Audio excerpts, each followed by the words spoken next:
Greetings ladies and gentlemen, and welcome to this latest video. There is no epic loot here, only puns, taken from the website ReUpload. The link to the story will be down below. If you wish to support the author, please head over there and give them support. If you wish to support the channel, there are numerous ways to do so down below. There is Discord, merch, Patreon, bunch of other stuff too, so have a look in the description, you might be surprised.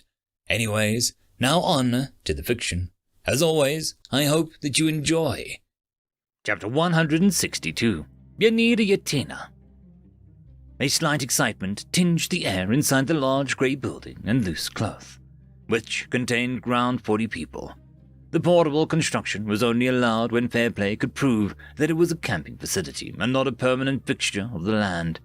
A little loophole that allowed the company to actually set up beds, infirmaries, and places to relax the most unkind of frontiers. It went a long way to ease the burdens on their body and mind. The only downside was that they had to build it on the other side of the village. Either side of Durance seemed to give rise to treacherous hills covered in trees, and beyond the dungeon was even a bigger mountain that fresh water bubbled down from. The walk to the dungeon could either be a few minutes or an hour, depending on the mood of the villagers. The number of surprise markets that sprung up or streets appeared or disappearing on any known paths was becoming a bit alarming. The meeting had been called as a matter of protocol. Many scout leaders, warriors, and others weren't happy to be here, but they knew better than to argue with the person arriving through the portal soon. The only one who had no issues with the portal. In the middle of the room, 2 tables stood side by side. On the left was mostly filled with maps and flag markers, pointing at different symbols on it. A second table had mostly empty piece, with only stairs and trees visible. All noise ceased when someone walked into the room, chewing on a pen and looking perky. On one hand, she carried a glowing orb that could be mistaken for a dungeon core. The newcomer was speaking into it as she walked. "This begins the first weekly meeting of the Durance Dungeon Expedition. For official records, this is the 44th dungeon of the company has tackled," said the lead figure, who stepped between the 2 maps. Her white uniform denoted 3 fingers on her badge, but unlike most others of her rank, she remained a healthy color and seemed upbeat. She was still speaking into the orb. "For recording purposes, to be sent back to HQ, this is Yatina Heleno Concord Filmina of the Research Squad 5. For ease of listening, I will be responding to Doc Yat for short. This is either an endearing name that field workers have given me, or perhaps an insult. I'm not too sure yet," she said into the glowing sphere and seemed to be buzzing each time she spoke. She paced around the table as a few men met her gaze and few of them avoided it, perhaps because of how intense her gaze was. Unashamed as her curiosity burned, Yatina didn't mind. She was used to people avoiding her. It did make her unsure of how to eat around others, since she never had people to have lunch with. "For posterity, and to answer why everyone is here, I shall give a short reminder of what Research Department does in fair play," she began, and there were more than a few groans, which she heartily ignored. A good dose of education should always be welcomed. "Each of the 5 departments of fair play perform a unique function for the overall performance of the company. Scouts are the first heroes into the unknown and are the most at risk. Through their efforts, the Blades can encroach into a dungeon with more knowledge." Yatina went on as more of the few people nodded at the few scouts in attendance. "Once the Blades have gained a hold in the dungeon's behaviors and routines, the research team steps in to assess what the dungeon does and produces in order to help the local economy survive and adapt to the new environment. This leads into what the dungeon might become and how best to manage it," she said, before looking around with an encouraging smile. She got a few grimaces back. They'd appreciate this one day. Soon. Hopefully. "The 4th department, the Mentors, won't be present until we have a hand on the dungeon, as they are established to make dungeon adventuring as smooth as possible for those seeking a yet higher challenge to improve their cause. They also handle the business ventures that keep us all afloat and with fresh bread in our bellies." Yatina brushed her blonde hair back and adjusted her glass eye for a moment. "The last department is the Seasons. I shan't need to describe them. These are our heroes, our elite. If our other department struggles, they will step in to provide aid. They are powerful, resourceful, frighteningly smart or savvy," Yatina admitted as someone cleared their throat. "And hot as hell," they shouted, getting a few laughs. Yes, The maidens of seasons have been known to be pleasing to the eye as well. Their knights are no slouches either. Yatina sighed into various jostling and jeering. She had met one or two of the seasons before. The term "in a different world" seemed to aptly describe them. They weren't rude or cruel, but they didn't seem to move in the same way as people did. No hesitation, no doubt, no thoughts of could be or might be. They were quite rightly named forces of nature. "The dungeon is not normal," Yatina said flatly, pushing past the comments on the season's appearance. Her tone contained a reprimand, and all joking stopped abruptly. "Dungeon biology and methodology are education courses unto themselves, and I won't go into them other than to outline where this dungeon deviates," Yatina said as she brushed a hand along the wooden table which had maps rested upon. "Dungeons consume mana and matter outside the domain to increase their own. This would make them parasitic in nature, if not for the fact that they strengthen the world around them with infused dungeon mana, allowing life to fall more easily, the land to become more stable, and even smaller positive benefits I could list," Yatina said, and she was a little annoyed that more than a few of the attendees at this little progress meeting seemed unaware of the factoid. When would they stop enlisting outside help without a mandatory education introductory course? Like the rings of a tree, that dungeon can be measured by how many floors it has obtained. Each floor costs the dungeon more and more resources to produce. It's not uncommon for a new dungeon to struggle to break through 5 floors if they are formed in a remote area. The highest recorded floors produced by a dungeon in the world used to be, according to records, a massive subterranean cavern in the world which abruptly collapsed itself. This hole was later a perfect place for the world tree to grow. Yatina hummed and blinked at the gangly teen with an unfortunate nose that squinted one way, raised his hands to ask a question. Yatina could offer a rebreak and reset it. Would that endear her to the boy? "Yes?" she asked, uncertain lad. "How many floors did it have? What was its name?" he asked, biding his voice towards the end. Yatina liked inquisitive minds. Not many were found in the scouts or blades due to their incessant need to mangle their own souls for cheap power. After all, books had more power than all the weapons in the world.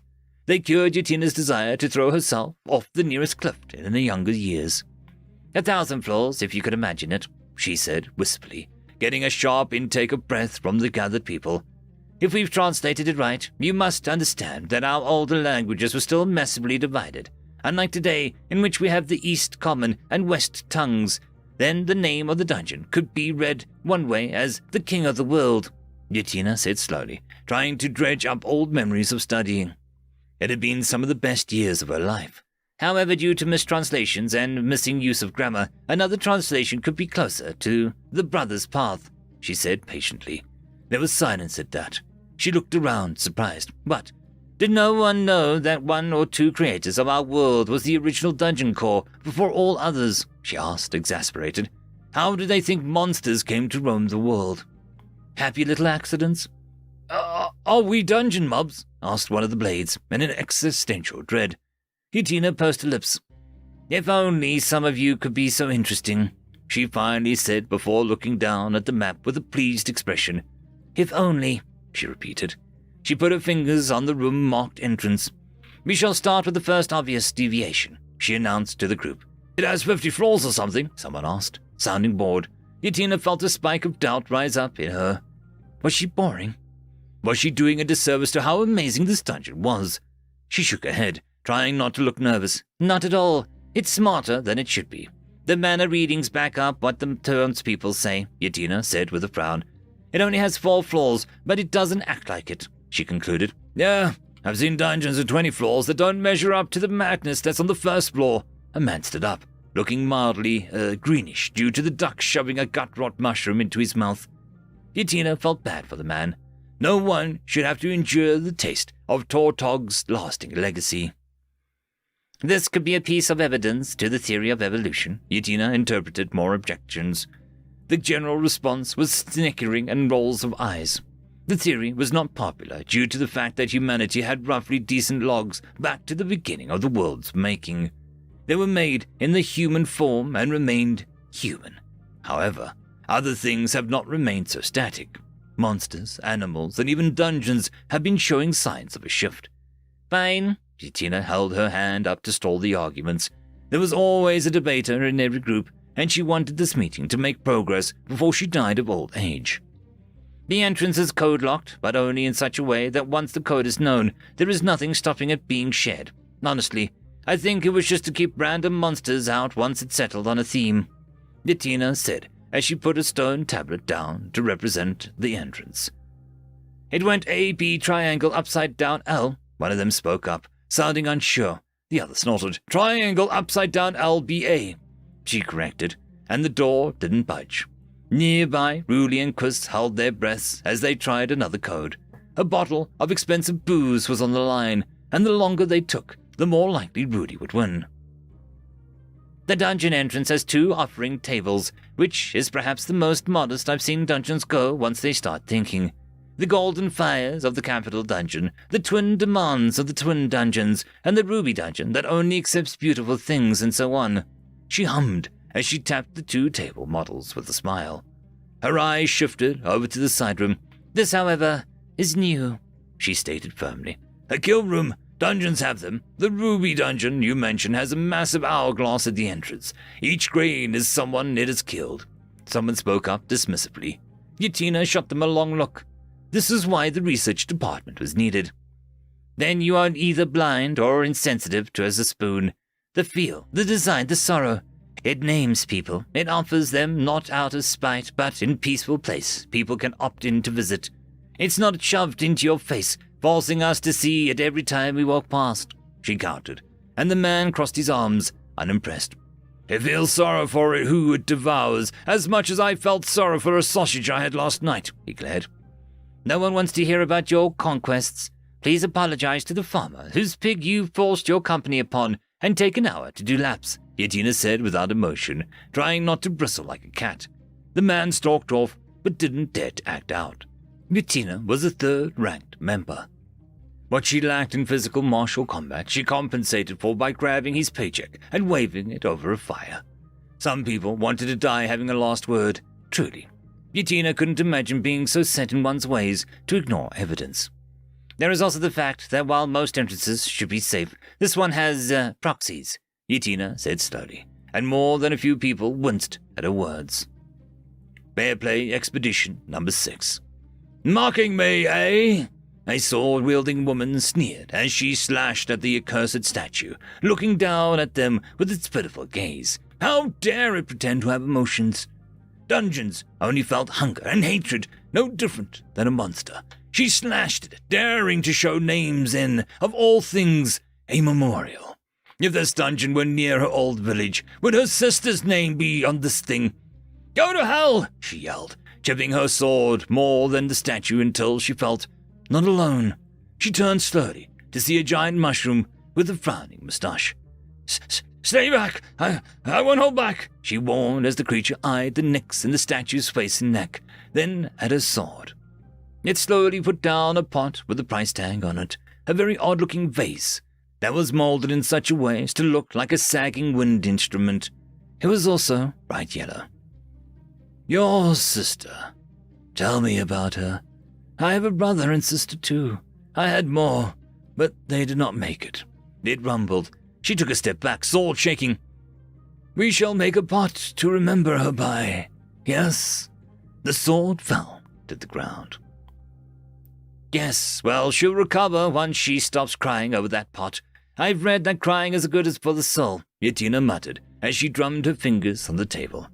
A wandering monster is not at all common for the first 10 floors, let alone the first, but so far its only powers seem to be ambush and powerful physical attacks when provoked, she announced, and then in a quieter voice, and pot-making that makes you cry. Further studies are needed, she muttered to her recorder orb. Now, we move on to the first actual room of this dungeon. She trailed her finger across the paper until it came to a stop in a square marking with a spider model in it. This room got a fair amount of gulps and fearful looks. Shortened, I've heard the nickname for this room is the Wicked Webs. Dramatic, but given what can occur here, the researcher trailed off with a troubled frown. We've even gotten some rewards for beating the room in 2 different ways, correct? She asked aloud. I've got some very nice socks for my trouble, A giant man raised his hand, then showed off his web silk-embroidered socks with flowers on it. Yatina did feel a bit envious of them. They looked fantastic and comfortable. Some groups persist in setting off the very obvious Room Guardian event by burning the webs. Signs warn you of this. The villagers warned you of this. I'm warning you of this. Stop upsetting the room, grab the berries, and just walk out the other side, Yatina said loudly, sounding beyond tired as she put down a bunch of documents of journeys into the dungeon that stopped in the first room. Fair Play Expedition Number 9. Please, I don't want to do the little teapot dance anymore, the man wailed as high above a ghostly spider made the 4 blades twirl in a synchronized pattern. It burns, but in a good way. I've never knew all these days I put into dodging dungeon traps and boss mechanics would transfer to dancing, exclaimed another as it spun. Nearby, a court of spiders danced in various postures. The common theme was these 2-legged buffoons danced like alcohol-drenched buffalo, and I laugh at them openly dance.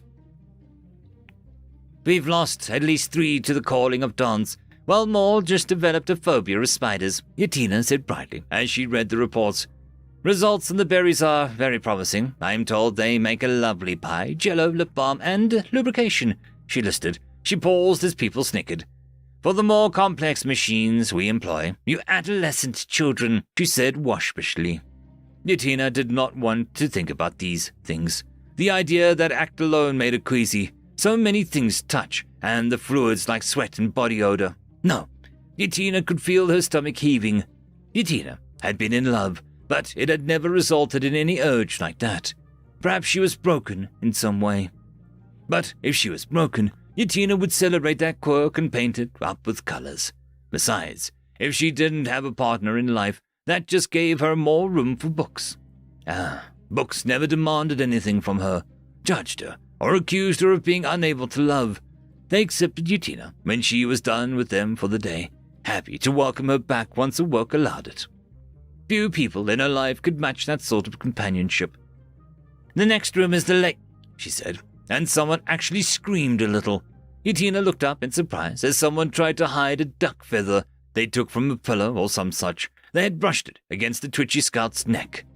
In a pause, someone stood up.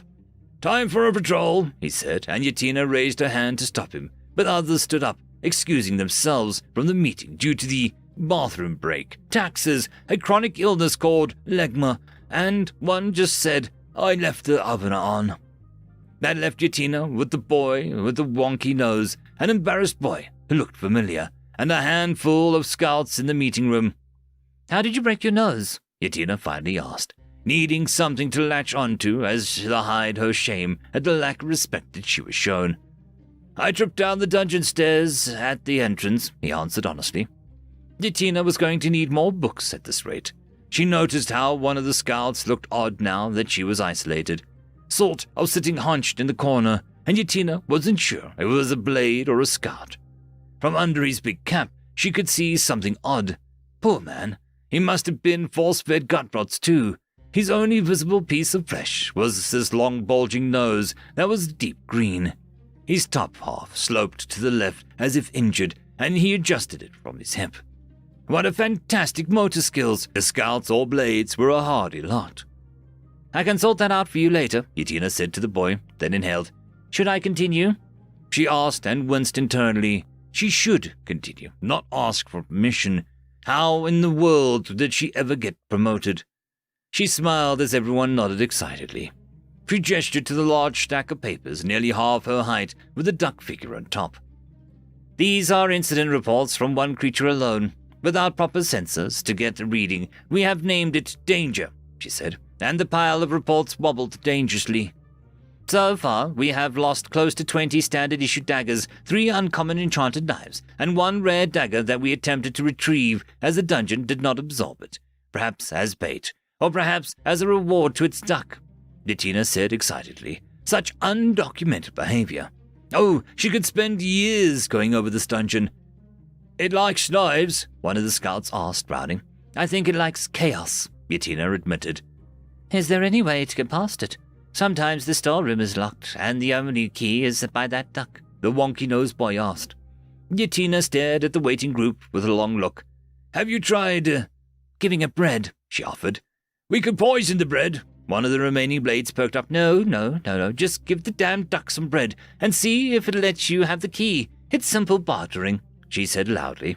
"What about the giant catfish in the lake? What if it eats us?" the wonky-nosed kid continued. Yatina turned, opened her mouth, and then closed it just as quickly. "Come again?" she asked serenely. "The giant fish in the lake. It's bigger than a troll, and then some," the boy said earnestly. Yatina's eyes slowly opened so wide that her glass eye fell out of its socket with a clatter, rolling across the floor, still looking shocked. Where is the report?" she asked, voice trembling. All the scouts and blades pointed at a pile about danger. Even the hip and cool one in the corner pointed, being mysterious by pointing last. "The reports are room by room, so we just tossed them in there," someone said. "The reports are by incident, Yatina wheezed. Oh, that's going to make the Mushroom Grove pile really awkward," someone muttered, and Yatina numbly walked after her eye. The enchanted thing rolled away cheerfully to explore the base. "We were supposed to write reports," the wonky-nosed kid asked the other boy. Yatina was going to need a hard stuff tonight. The hardback copy of 1,000 Uses of Mermaid Oils. "You sure you want this?" Delta asked slowly as Waddles eyed the construction of his new nest. The nest was now a large tent in an alcove with knives sticking out of the wall around it, which made the lovely illuminated interior feel a little misleading. There were short knives, long knives, curved knives, blunt knives, cracked knives, and more. "I don't think I can agree to have them all on fire or dripping with acid," Delta said slowly. "I mean, that isn't too bad, but I think an electrical storm moving between the knives might upset the fish. It might hurt them," she pointed out. "Quack, quack." Delta brightened and clapped her hands. "I can do that." Moments later, the knives began to shine as a fake moon on the ceiling came out from behind the cloud. The reflection caused a dazzling show to reflect across the lake, sparkling like diamonds. The sight was beautiful until you saw the light came from dozens of knives on the wall. Waddles flapped its wings once, which was basically excitement for the duck. He went into his tent and fell asleep. Delta smiled. "So easy to please, just a little chaos," she said with a joke. She looked up at the wall of glinting knives and pondered if someone might misunderstand her intent. It was very likely. Still, Delta couldn't regret her choices. She had, exploits to fix. Lots of tiny exploits. Step 1, a damn welcome mat for people to wipe their feet on. No one had any manners, and Delta could taste everything. At the bottom of the steps, a large fuzzy brown doormat could be found. On it, black letters were a phrase, "Wipe your feet, keep the smile." End of chapter. I would quickly like to thank the Tier 5 members, Marky, Cam Maxwell, Caspar Arnolds, Oakfield, Lord Azrakul, and It's Difficult to Pronounce. Thank you very much.